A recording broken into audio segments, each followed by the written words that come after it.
Okay students, ये हमारा experiment number 4 है जिसके अंदर हम पोटेंशियोमीटर का यूज़ करके कंपेयर करेंगे EMF of the two cells, electromotive force of the two cells E1 and E2, उनका रेशो जो है ईएमएफ का वो हम निकालेंगे कि किसका ग्रेटर है किसका लेस है, कंपेयर करना है। सो ये एक आपका एक्सपेरिमेंट नंबर 4 है। So the aim is to find the ratio of the electromotive force of the two cells that are given to you using potentiometer. Apparatus required में है पोटेंशियोमीटर, गैल्वेनोमीटर हो गया, रियोस्टेट हो गया, jockey, connecting wires of course practicals में use होते ही हैं, Leclanche cell, Daniell cell, ammeter, secondary cell and a piece of sandpaper. Right, इसका स्क्रीनशॉट ले सकते हैं आप। Take the screenshot. जैसे मैं बताती जा रही हूँ उसी तरीके से आप एक्सपेरिमेंट्स को सीक्वेंस वाइज लैब मैनुअल के अंदर लिख लेंगे। देन नेक्स्ट थ्योरी, पोटेंशियोमीटर क्या है, क्या डिवाइस है।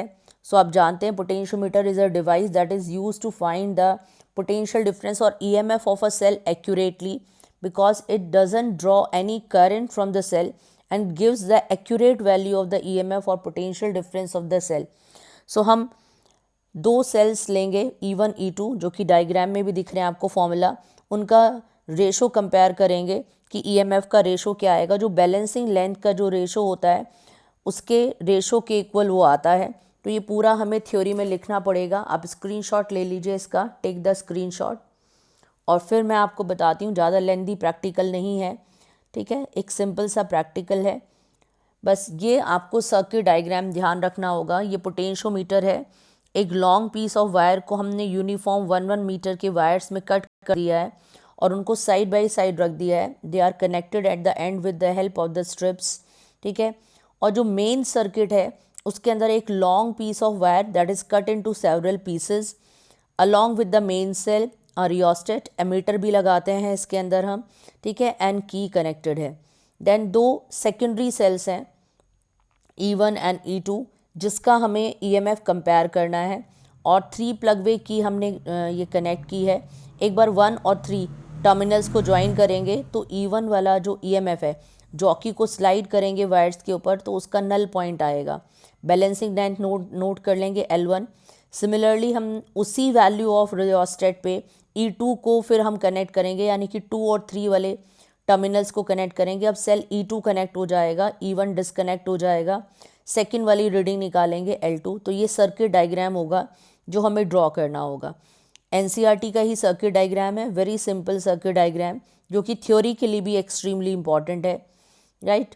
उसके बाद जब हम फाइंड करते हैं, कंपेयर करते हैं EMF का जो रेशो होता है, तो ये ऑब्जर्वेशन टेबल बनती है। दो सेल हैं हमारे पास में, एक हम लेक्लांच सेल यूज़ कर रहे हैं और एक डैनियल सेल यूज़ कर रहे हैं। एक बार हमने E1 को कनेक्ट किया, उसके लिए बैलेंसिंग लेंथ आई। देन उसी रियोस्टेट का जो एडजस्टमेंट था उसी पे हमने दूसरे सेल की रीडिंग निकाली। एक बैलेंसिंग लेंथ आई L1, दूसरी आई L2। हमने दोनों को डिवाइड करके उसका रेशो निकाल लिया। ऐसे फिर हमने रियोस्टेट की वैल्यू चेंज करके, ठीक है, सेकेंड रीडिंग दोनों सेल्स के लिए नोट करी, दोनों की बैलेंसिंग लेंथ L1 L2, फिर उसका रेशो निकाल लिया L1/L2। ऐसे थर्ड रीडिंग ली है तो हम देख रहे हैं कि दोनों लेंथ का जो रेशो है उसका मीन निकाल लिया और मीन आ गया है हमारे पास 1.127। स्क्रीनशॉट ले सकते हैं आप इसका। लिखने में बहुत ही सिंपल सा प्रैक्टिकल है, ज़्यादा कुछ नहीं है इसके अंदर, बस सर्किट है मेन।